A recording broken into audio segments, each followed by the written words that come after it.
श्री स्वामी समर्थ. जय जय स्वामी समर्थ. नमस्कार मंडळी, मी मोनिका. दीपावलीच्या आपणा सर्वांना मनपूर्वक शुभेच्छा.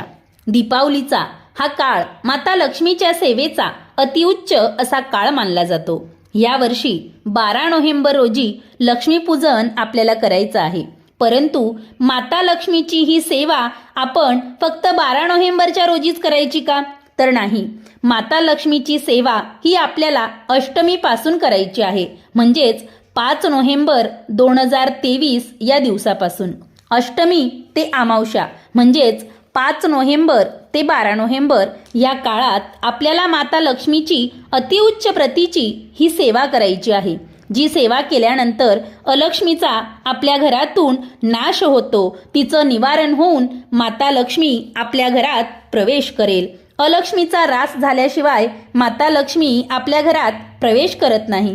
श्री स्वामी समर्थ अध्यात्म मार्गानुसार परमपूज्य गुरुमाऊलींनी सांगितलेली ही सेवा जर आपण अष्टमी ते अमावस्या या दरम्यान केली तर नक्कीच आपल्या घरामध्ये माता लक्ष्मीचं वर्षभर स्थैर्य राहील. माता लक्ष्मीची अखंड कृपादृष्टी आपल्या सर्वांवर राहील. दीपावलीच्या या काळात अष्टमी ते अमावस्या माता लक्ष्मीची सेवा कशी करायची, कोणते स्तोत्र मंत्र म्हणायचेत, त्यासाठी लागणारे साहित्य कोणते आणि ते कुठे मिळेल, हवन कसं करायचं आणि अष्टमी ते अमावस्या ही सेवा का करायची, त्याचं महत्त्व काय, त्याचे फायदे काय, अशी सर्व माहिती आपण आजच्या या व्हिडिओत पाहणार आहोत. चॅनलवर नवीन असाल तर सबस्क्राईब करा आणि त्या शेजारी दिलेलं बेल आयकॉन सुद्धा प्रेस करा. आपल्यापैकी बरेच असे सेवेकरी अष्टमी ते अमावस्या ही सेवा करत असाल, परंतु ज्यांना याविषयी माहिती नाही त्यांच्यासाठी खास हा व्हिडिओ आहे. आपण दिवाळी ही वसुबारस किंवा धनत्रयोदशी या दिवसापासून सुरू करतो, परंतु दिवाळीची सुरुवात ही अष्टमीला केली जाते. अष्टमी ते अमावस्या ही सेवा केल्याने अलक्ष्मी आपल्या घरातून जाऊन माता लक्ष्मी आपल्या घरी लक्ष्मीपूजनाच्या दिवशी प्रवेश करते. आता अलक्ष्मी म्हणजे काय? अलक्ष्मी म्हणजे ज्या घरात अस्वच्छता असेल, ज्या ठिकाणी आध्यात्मिक सेवा केली जात नाही, ज्या कुटुंबात सतत भांडणं होतात, कलह होतात, तसेच ज्या घरात गृहलक्ष्मीचा, स्त्रीचा, महिलेचा अपमान केला जातो किंवा पितृदोष, वास्तुदोष अशा ठिकाणी अलक्ष्मीचा वास असतो. दीपावलीच्या आधी आपण घर कसं स्वच्छ करतो, सुंदर बनवतो, अगदी त्याच पद्धतीने या सेवेचं आहे. ही सेवा केल्याने अलक्ष्मी जाऊन माता लक्ष्मीचं आपल्या घरात आगमन होतं. आता आपण जाणून घेऊया या पूजेसाठी साहित्य काय लागणार आहे व ते कुठे मिळेल. अष्टमी ते अमावस्या ही सेवा आपण स्वामी समर्थ आध्यात्मिक केंद्र दिंडोरी प्रणीत मार्गानुसार करणार आहोत. श्री गुरुमाऊलींच्या आशीर्वादाने करणार आहोत. आपल्या जवळपास कुठेही दिंडोरी प्रणीत श्री स्वामी समर्थ महाराजांचं केंद्र असेल त्या ठिकाणी तुम्हाला दीपावली संच अशा नावाने एक बॉक्स मिळेल. आपण तो घ्यायचा आहे. या सेवेसाठी लागणारं सर्व साहित्य या बॉक्समध्ये आहे. परंतु आपल्याला हा बॉक्स हे साहित्य नाही मिळालं तर मग काय करायचं? तर मग आपल्याला या सेवेसाठी 3 महत्त्वाच्या वस्तू लागणार आहेत. पहिली वस्तू ती पिवळी मोहरी, दुसरी आहे कमळगट्ट्याचे 16 मणी, तिसरी वस्तू विभूती किंवा अंगारा किंवा मग आपण ज्याला रक्षा म्हणतो. आपण घरात स्वामींना जी अगरबत्ती लावतो, धूप लावतो, तिचा अंगारा आपण घेऊ शकतात. आपल्याजवळ कुठे स्वामी केंद्र असेल, मंदिर असेल, त्या ठिकाणी जाऊन सुद्धा तुम्ही यज्ञाची विभूती किंवा त्या ठिकाणचा अगरबत्तीचा, धूपाचा अंगारा किंवा रक्षा घेऊ शकतात. कमळगट्ट्यांचे मणी आणि पिवळी मोहरी आपल्याला पूजेचं साहित्य ज्या ठिकाणी मिळतं तिथं मिळून जाईल. आता ही पूजा कशी करायची? सेवेची सुरुवात आपल्याला 5 नोव्हेंबरला करायची आहे. 5 नोव्हेंबर ते 11 नोव्हेंबर ही सेवा संध्याकाळी करायची आहे आणि 12 नोव्हेंबरच्या दिवशी म्हणजे लक्ष्मीपूजनाच्या दिवशी सकाळी आपल्याला ही सेवा करायची आहे. घरातील कुलस्त्रीने जर ही सेवा केली तर अतिशय उत्तम, परंतु कोणीही ही सेवा करू शकतं. पुरुष, स्त्री, विधूर, विधवा अगदी कुणीही ही सेवा करू शकतं. अष्टमी ते अमावस्या ही सेवा करताना घराच्या प्रवेशद्वाराजवळ दोन्ही बाजूला गायत्री पद्म, लक्ष्मी पद्म म्हणजेच लक्ष्मीची पावले, गोपद्म म्हणजेच गायीची पावलं ही अवश्य आपल्याला काढायची आहेत. रांगोळीने ही लक्ष्मीची पावलं, गोपद्म काढून त्यावर हळदी कुंकू वाहायचं आहे. त्यानंतर घरात देवासमोर शुद्ध तुपाच्या, गाईच्या शुद्ध तुपाचा किंवा मग तिळाच्या तेलाचा दिवा लावायचा आहे. घरात गोमूत्र शिंपडायचं आहे. आता ही सेवा कशी करायची ते सांगते. अष्टमीच्या दिवशी म्हणजेच पहिल्या दिवशी कुलदेवतेच्या टाकावर 1 वेळा किंवा मग 16 वेळा श्री सुक्तम म्हणून अभिषेक करायचा आहे. त्यानंतर टाक कापडाने, स्वच्छ कापडाने पुसून घ्यायचा आहे आणि एका ताम्हणात ठेवायचा आहे. ताम्हणात कुलदेवतेचा टाक ठेवून आपल्या 5ही बोटांनी त्यावर ओम ऐं ह्रीं क्लीं चामुंडाय विच्चे हा मंत्र म्हणून 108 वेळा कुंकुमार्चन करायचं आहे. त्यानंतर आपल्याला स्वामी महाराजांच्या मूर्तीवर 1 वेळा किंवा 16 वेळा पुरुष सुक्ताने अभिषेक करायचा आहे. मूर्तीला त्यानंतर अत्तर लावायचं आहे. मूर्ती आपल्याकडे नसेल तर तुम्ही फोटोला अत्तर लावा. आता तुमच्या लक्षात आलंच असेल की स्वामींना अभिषेक, कुलदेवतेच्या टाकावर अभिषेक आणि कुंकुमार्चन हे सर्व आपल्याला अष्टमीच्या दिवशी करायचं आहे. म्हणजेच 5 नोव्हेंबर या दिवसभरात तुम्ही आपल्या सोयीनुसार करू शकतात. सकाळी करा किंवा मग संध्याकाळी करा. अष्टमीच्याच दिवशी आपण संध्याकाळी आपल्या संपूर्ण घरात गोमूत्र शिंपवून घ्यायचं आहे. त्यानंतर देवघराजवळ बसून आपल्या उजव्या हातात थोडीशी पिवळी मोहरी घ्यायची आहे आणि स्वामींपुढे आपण जी धूप लावतो, अगरबत्ती लावतो, ती रक्षा, तिची रक्षा जी पळत असते ती घ्यायची आहे. किंवा मग दीपावलीचा संच जर तुम्ही घेतला असेल तर त्या साहित्यात हे सर्व आपल्याला मिळतं.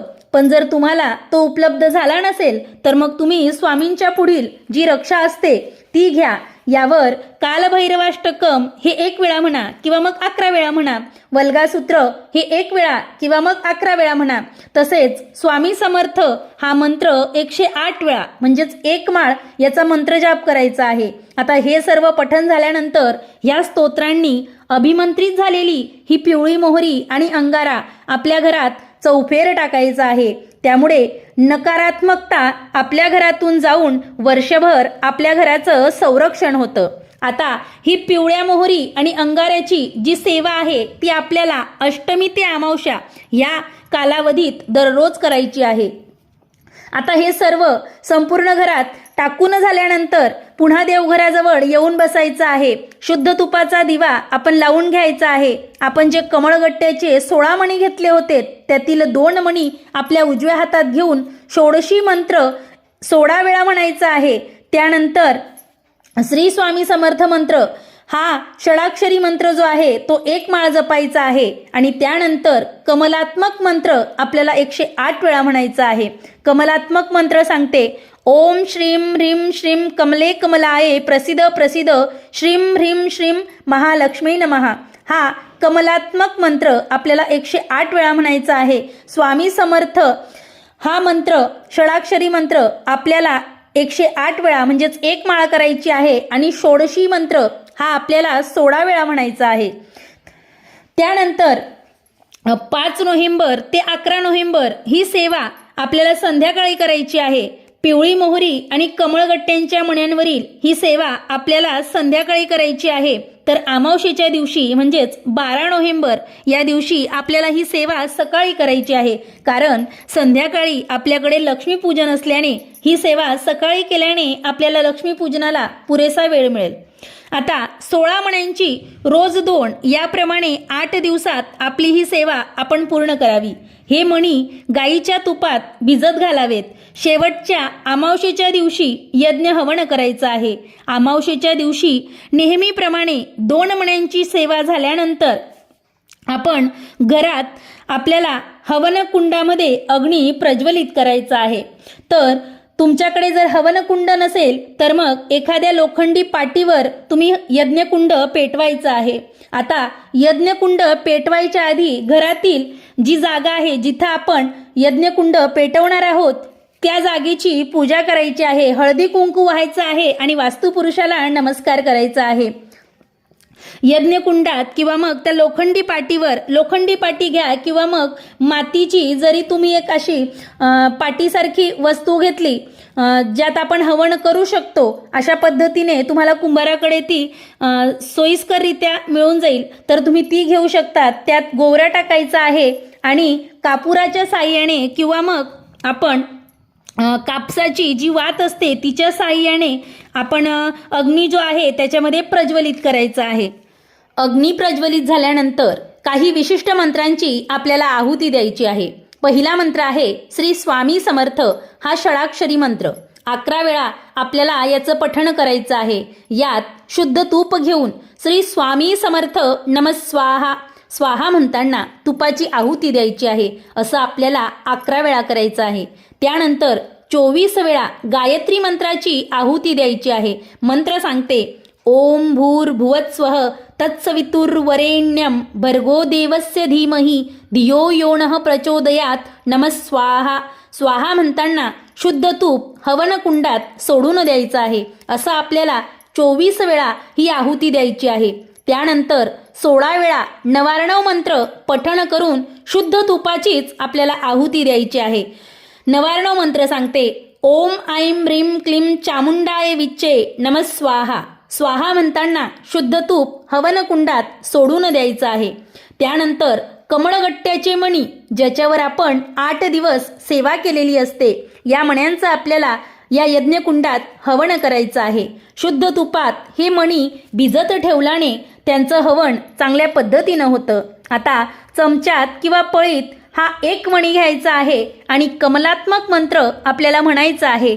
कमलात्मक मंत्र सांगते, ओम श्रीं ह्रीं श्रीं कमले कमलालये प्रसिद्ध प्रसिद्ध श्रीं ह्रीं श्रीं महालक्ष्मी नमः स्वाहा स्वाहा म्हणताना कमळगट्ट्याचा मणी अग्नीत सोडून द्यायचा आहे. असं आपल्याला या कमळगट्ट्यांच्या प्रत्येकी एक मण्यावर कमलात्मक मंत्र म्हणून स्वाहा म्हटल्यानंतर हा मणी आपल्याला यज्ञकुंडात सोडून द्यायचा आहे.